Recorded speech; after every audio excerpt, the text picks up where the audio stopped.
What's going on, everybody? RJ Ochoa here from SB Nation's bloggingtheboys.com. Hope all is well wherever you are. Hope you're happy, safe, healthy. Want to wish you a very happy third day. That is Thursday, February the 20th. All right, it's the 20th, 2025.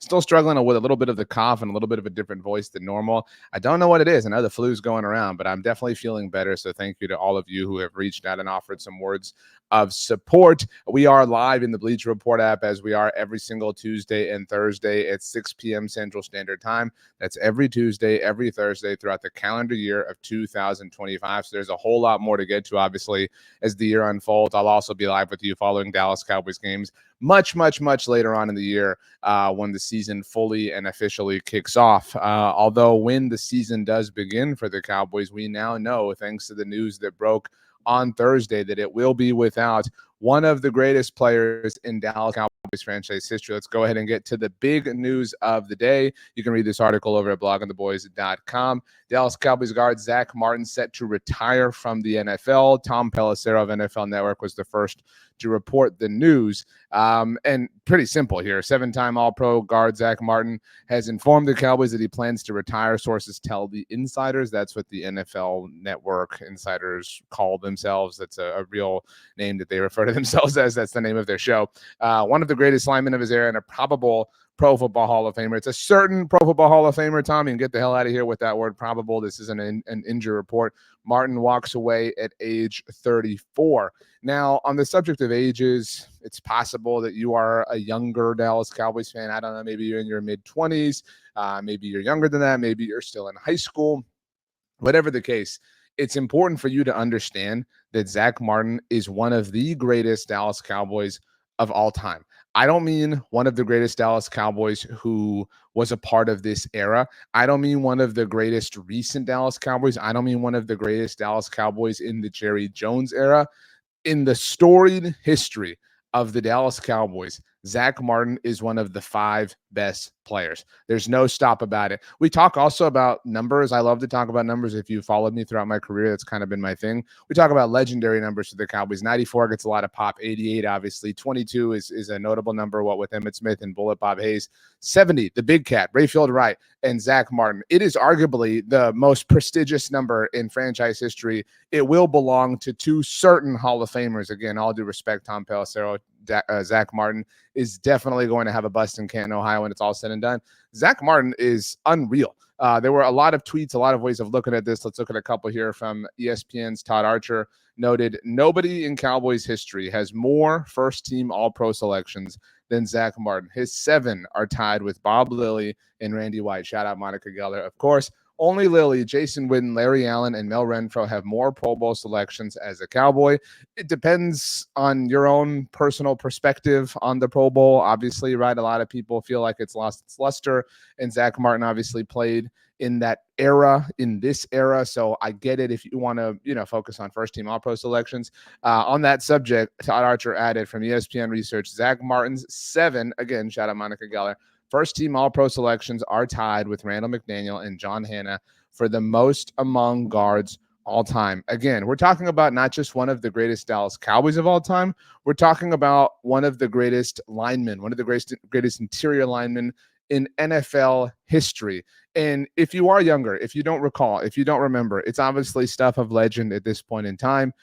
In the 2014 NFL draft, the Dallas Cowboys were in a very precarious situation. All that gets remembered about that is that the Cowboys took Zack Martin and not Johnny Manziel. And obviously that was a big old deal, et cetera, et cetera. They had just given Tony Romo a contract extension the year prior. So again, the idea that they were going to take a quarterback was kind of silly, and who Johnny Football was obviously amplified that discussion at the time. This was when Twitter was kind of becoming a really big major thing, and conversations were happening left and right on the internet. Again, if you're younger, I know it's difficult to put yourself in that moment because all of those things feel very normal to you. But it was very, very, very touch and go in that 2014 NFL draft. It really felt like the Cowboys were going to draft Tony Romo's successor. And if they had, thought that would obviously what Johnny would have been, I don't know that the following years would have been what they were for the Cowboys. And you can obviously say what you want to about Dak Prescott, but you can certainly argue, I think, that if they take Johnny in 2014, that they probably don't take Dak in 2016 because they probably don't draft a quarterback because they feel like they have him. I mean, Kellen Moore maybe never sticks around and maybe never gets into coaching. He's maybe not the head coach of the New Orleans Saints. All those things happened in the aftermath in the 2014, 15, 16, 17, 18 seasons. And all of those things kind of hinged on the Cowboys taking Zack Martin and not Johnny Manziel. But from the moment that Zack Martin took over, and again, the context of that time is very, very, very important. Again, for you younger fans, maybe people who have forgotten what that moment was like, the Cowboys went 8-8, 2011, 2012, and 2013. 3 years in a row, the Cowboys went not only 8-8, but they lost NFC East title games where the winner won the division and the loser did not do anything and went home. They lost that game, that same level of game, 3 years in a row to all three division rivals. In 2011, it was the Giants. 2012, it was Washington and RG3 in his rookie season. In 2013, it was the Philadelphia Eagles, led by Nick Foles the first time around. And so to not take a quarterback, to take Zack Martin in 2014 when everybody was starving, excuse me, for some sort of success was really controversial and was really strange. And for anyone who also forgets, in Zack Martin's first OTA, Sean Lee tore his ACL and was done for the year in 2014. Like, everything felt really cursed for the Cowboys in 2014 when Zack Martin was a rookie, and not in the way that things feel now. Like, now they feel cursed in an entirely different and worse overall way. But it felt like that 2014 season was just going to go nowhere. But Zack Martin was the final piece, the final infinity stone. He unlocked this offensive line at the time that featured a young Tyron Smith and a young Travis Frederick and DeMarco Murray in 2014 in the final year of his rookie contract. And that team, I don't have to tell you, was very special. I would assume that whoever you are, wherever you are, however you are, that 2014 team means a lot to you. And Zack Martin playing out of his mind as a rookie was a big reason for that. And there was a big argument at the time in 2014 that Zack Martin should have won Rookie of the Year. Odell Beckham Jr. obviously won Offensive Rookie of the Year because he had the catch, and he was tremendous. I don't mean to make it seem like it was only the catch, but there is no doubt in my mind that Zack Martin was the best offensive rookie player in the NFL in 2014. And because he's a lineman, he did not win that award. But he has been tremendous. He has been amazing. He has been a pillar of consistency and stability and success and responsibility for the Dallas Cowboys. And so to lose him is devastating, honestly. And I understand that we were anticipating this and we kind of believed it was going to be happening, but that Zack Martin is gone is massive. This is another note from ESPN's Todd Archer. In the last 5 years, with Zack Martin on and off the field for the Cowboys offense, 5.7 yards per play with 4.9 yards per play without. You're talking about dropping almost a full yard per play when Zack Martin's not there. 57 pass block win rate with, 49 without. 62 QBR with, 47.1 QBR without. Zack Martin was tied, I should say. I guess you could say he was technically the longest tenured member of the team. He had 1 day on DeMarcus Lawrence. The Cowboys traded up in the second round of that 2014 draft to take DeMarcus Lawrence out of Boise State. So they have been the two longest in the teeth, I guess, for the Cowboys for a minute now. And if DeMarcus Lawrence is not back in 2025, which is the heavy expectation, I would say, then that means that Dak Prescott will be the longest tenured member of the Dallas Cowboys. Dak Prescott, in case you didn't know, is the longest tenured starting quarterback in the NFL relative to the team that he is the starting quarterback for. Obviously, if Russell Wilson or Aaron Rodgers or Matthew Stafford continue to play, they have more NFL experience, but they haven't been with their respective teams longer than Dak has with the Cowboys.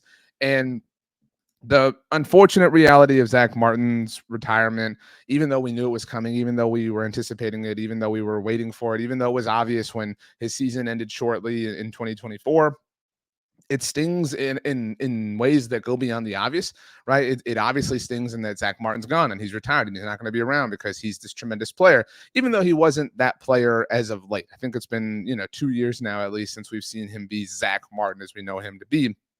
But even then, Zack Martin at a lower quality is still better than most people.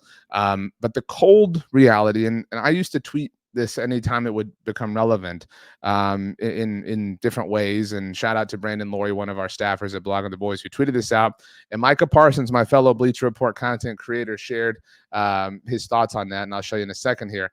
But Brandon tweeted this out. Let me zoom back out. It was way too much. Here we go. So you can properly see Cowboys legacy players. I liked the way that Brandon put it here of this era to never make a Super Bowl with Dallas. And you can certainly add to this list, but the names that he mentioned, Tony Romo, Jason Witten, Zack Martin, DeMarcus Ware, Tyron Smith, Dez Bryant, Sean Lee, Travis Frederick, Ezekiel Elliott. I would add Dan Bailey. I would add Greg Ellis. I would add Terrence Newman. I would add even Roy Williams. Pick whichever one you want. I would add, even if we're talking just time served with the Cowboys, I would add players like Leonard Davis, Mark Colombo. I would add Doug Free to that list, an underrated player. You could add Lyle Collins. You could say Anthony Spencer. I don't remember if I said Greg Ellis at this point in time. You could go on and on and on and on. And the names that kind of stick out are these, because these are names of the last decade or so, obviously. And who knows, Jason Witten could ultimately make a Super Bowl with the Cowboys if he winds up as the team's head coach at some point in the future. But I mean, the Cowboys landed three. I don't think Travis Frederick will be in the Hall of Fame. I'm sorry, but three perennially great offensive linemen, two Hall of Famers in Tyron Smith and and Zack Martin. And those were three players who they drafted in 4 total drafts. So in 4 first rounds, that happened back to back to back to back. The Cowboys took 2 Hall of Famers and one very, very, very good player. The other player who was sandwiched in the middle of that was Morris Claiborne, who they traded up the draft in the first round of 2012.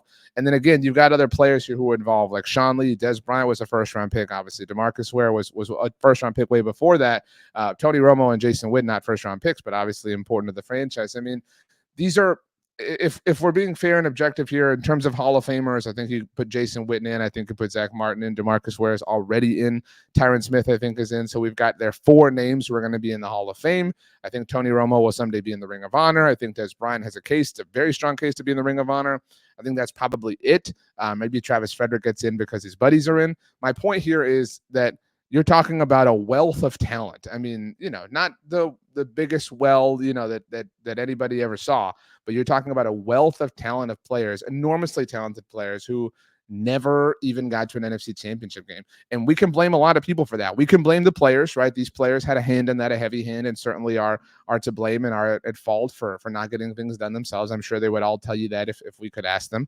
But I would blame Jason Garrett. I would blame the fact that he was the team's head coach for a decade and they did nothing about it. Those 3 years I talked about, going 8-8 and losing to all 3 division rivals in consecutive years, he was the head coach for all of those years. I would blame, to some degree, Mike McCarthy, but I think ultimately you have to blame, more than anybody else, Jerry Jones and Stephen Jones. They have presided over an era, and presided with extreme pride, mind you. They have presided with extreme pride over an era of mediocrity and an era of failure and an era of waste. All these fantastic players, gold jacket players, blue jacket if they're in the Ring of Honor, first team All-Pros, Pro Bowlers. I mean, all decade teams, like the accolades go on and on and on and on. And we're at a point now where Dak Prescott could wind up being on this list himself, or Micah Parsons could be on this list himself. Again, I mentioned he tweeted that list was going to come to an end, and I admire Micah's confidence and optimism. I mean, Brandon Aubrey, right? Like, CeeDee Lamb, like we could go on and on and on and on. And that's kind of the curse of playing for the Cowboys right now. That's the reality of this franchise and where they're at in the moment. And it's difficult to ascertain whether or not things are going to change. That is obviously kind of the big question, the heavy question, the lurking question. And so if the Cowboys don't start taking things seriously, it's just going to be more of the same, and we're going to have to add more names to this list. We're running out of parchment paper, right? We're running out of spots on the sheet. We're running out of ink, or that it's too long. We're starting to look like that Browns jersey with all the starting quarterbacks, and so it is a sad thing and a sad reality where the Cowboys have become. And I think that I've been saying this for a few months now, well before the season was over. Honestly, well before the season even began, but you don't need me to relitigate for you how haphazardly, how irresponsibly, how toxically the Cowboys went about extensions last year for both CeeDee Lamb and Dak Prescott. It is not hyperbolic. It is not exaggeration to say that they did those things in as inefficient of a way as they possibly could. They literally did them in the most ineffective ways possible. Did they do them? Yes. It wasn't even the bare minimum. They did them in ways that were cancerous to the success of the team, which played itself out obviously across the whole of 2024. And look, I understand the perspective of people who say things like, look, what's done is done, water under the bridge. Last year, let's move on. It's a new year. We wipe the slate clean. Cool. I believe in the power of forgiveness. I'm all for that. Today is February the 20th, as we're chatting here today. We know a few things, one main thing, but we know a few things that if the Dallas Cowboys do not do them in the next handful of weeks, that it is going to be more of the same, and that they do not care about all the players who have played for them and didn't even appear in an NFC Championship game like Zack Martin. There is one big thing that if the Dallas Cowboys do not do it, they will tell us and they will circle and they will highlight and they will brag and pound their chest, which is a dangerous thing for me to do with a slow ability to talk right now with this weird sickness or whatever. They will pound their chest with pride to say, this is who we are, and you just have to deal with it. What are we talking about here? Well, earlier this week, ESPN wrote about one cap move. I forget what the exact presentation was that every single team can make in the NFL. Let's pause this. I know it's distracting for you. Shout out to Aiden Hutchinson. So here's what ESPN wrote about Micah Parsons.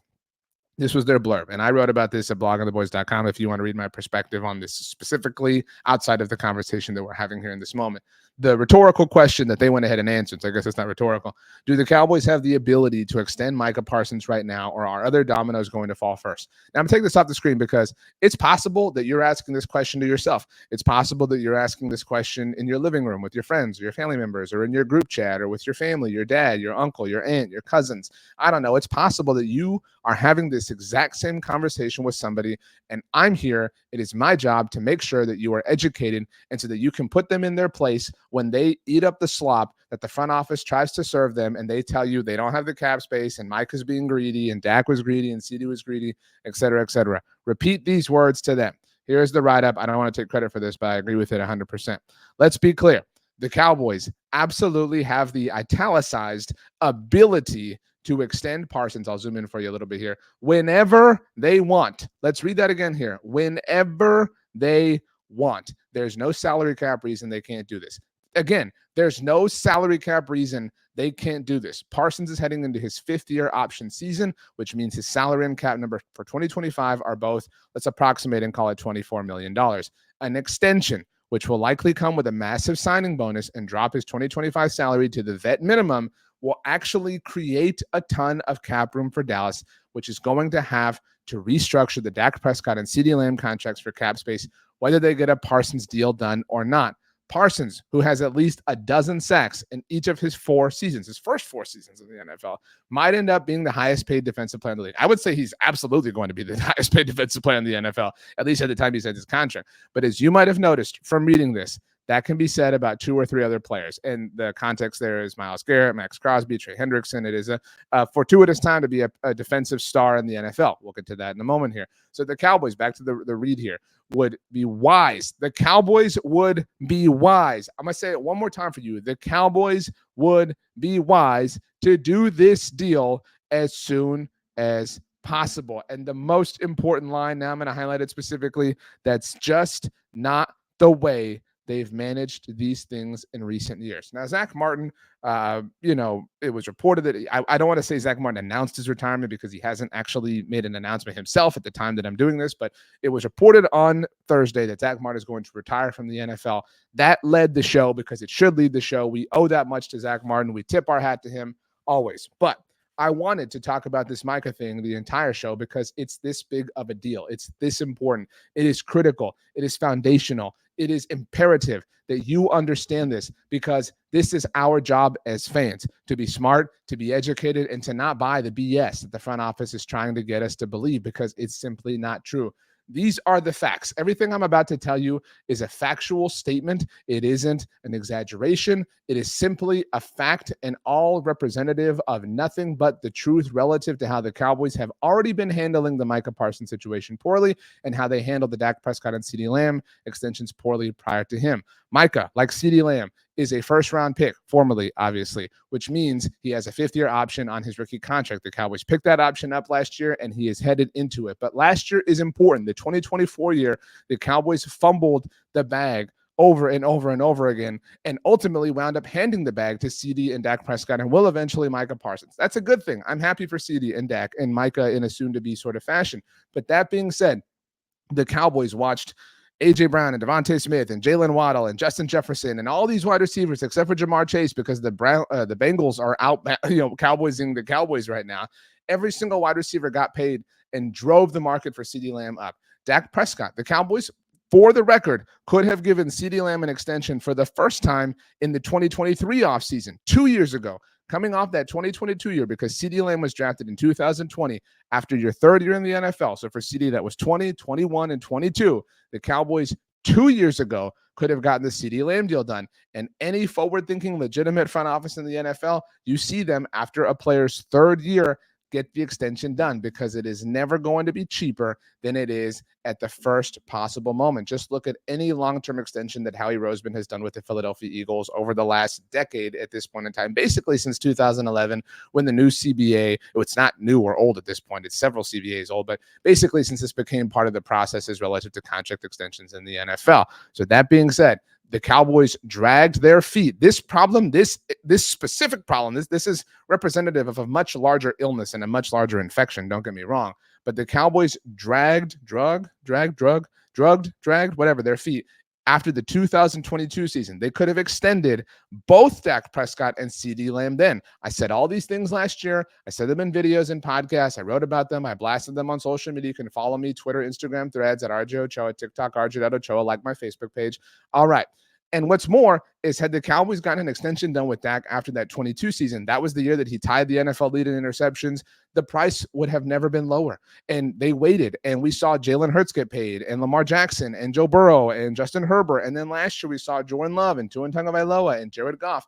And all these deals continued to raise the price. When getting the deal done as soon as possible not only would have meant it would have been as cheap as possible, but it would have created the financial flexibility as soon as possible to do other things. And that's where you cannot, I don't like to tell people what to do, but I am telling you that you cannot believe the Dallas Cowboys when they say that they are stuck and that they can't get this Micah thing done and they can't do anything else because he's the holdup and they have to make sure they have enough to pay him. No, if they get the Micah deal done now, today, this exact moment in time, they easily create cap space in the here and now to be aggressive, to go and sign other players, which would have happened if they had done this as soon as possible with Dak Prescott or CeeDee Lamb in the 2024 offseason or the 2023 offseason. But they didn't. They waited until the last possible minute, and CeeDee Lamb held it into training camp, and they quite literally waited till the actual last minute with Dak Prescott this past season when they got that deal done on the day the season started. Do not forget how ineffective and inefficiently these things ultimately happen.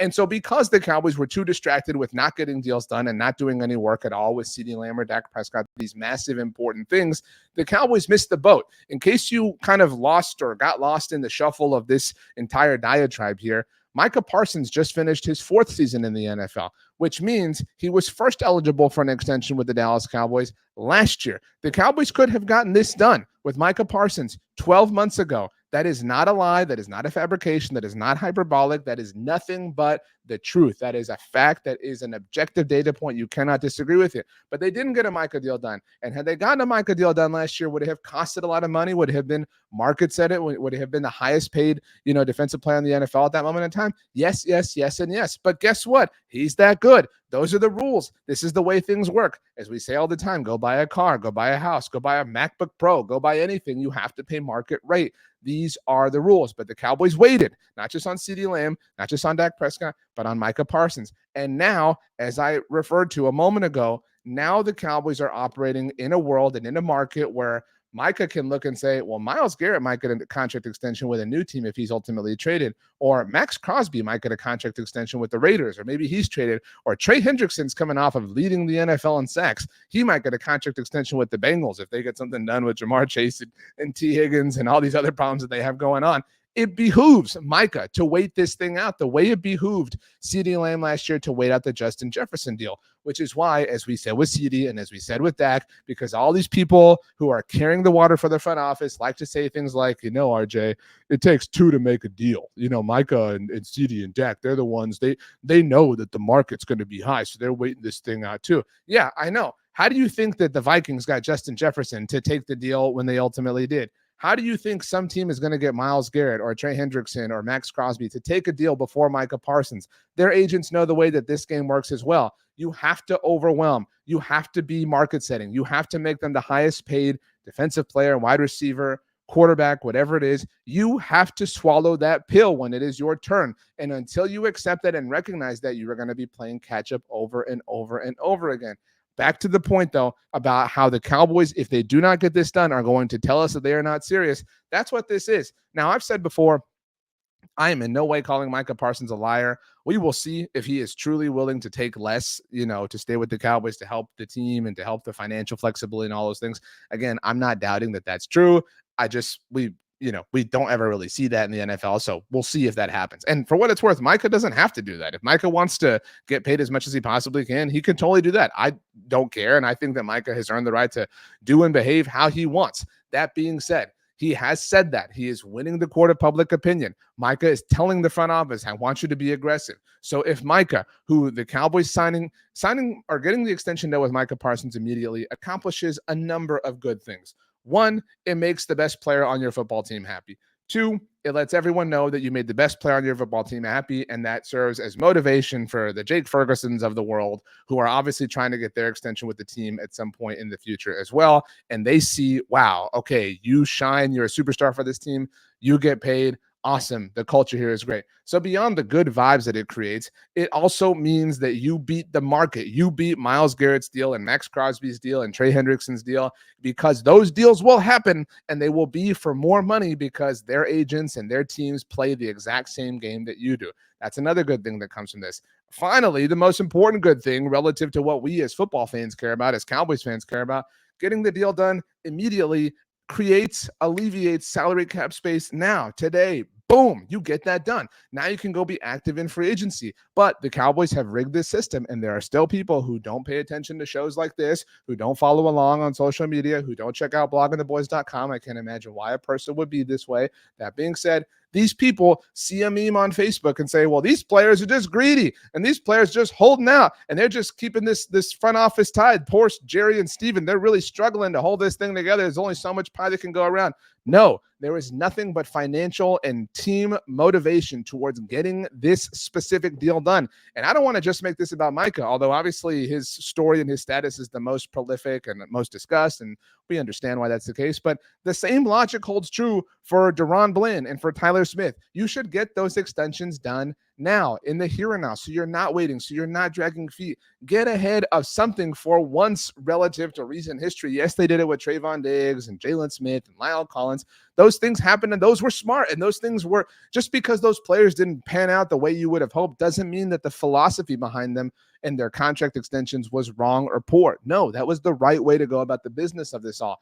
And if the Cowboys do this again, if they drag their feet on Micah, if they don't get it done, if they wait through free agency and wait through the draft and wait through the summer, and if the Cowboys get on a plane to head to Oxnard and he's not there, do not take the cheese. Do not buy what the front office is selling you, because they have not just all the time in the world to get this done, but all the motivation in the world to get this done.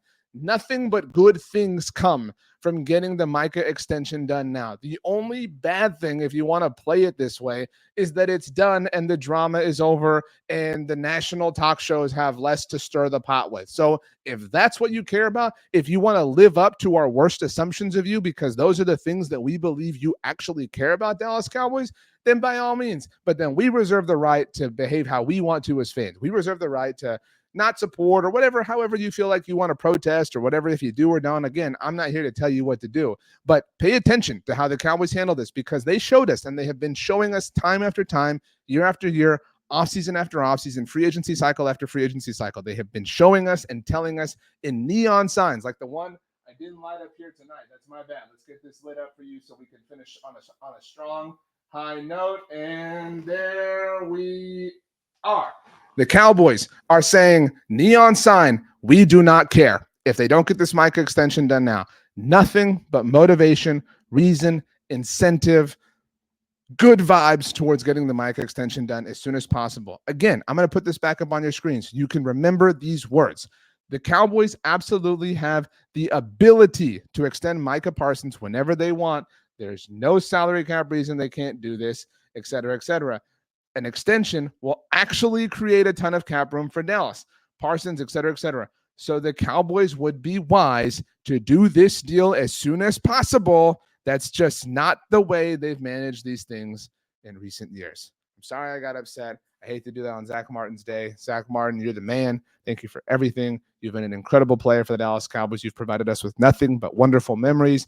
I wish you the absolute best in retirement and life after football. Enjoy it. Health, wealth, and happiness to you, yours, your family, your friends, your circle. I hope it's everything that you dreamed because you absolutely deserve it. Thank you to all of you for hanging out with me tonight in the Bleacher Report app and for watching later on the Blogging the Boys YouTube channel. I know that we were off the last couple of weeks, like I told you, but we're back. Our normal routine, it's good to go, et cetera, et cetera. So you can hit me up, social media, Twitter, Instagram, Threads at RJ Ochoa, TikTok, RJ.Ochoa. Go like my Facebook page to search for RJ Ochoa.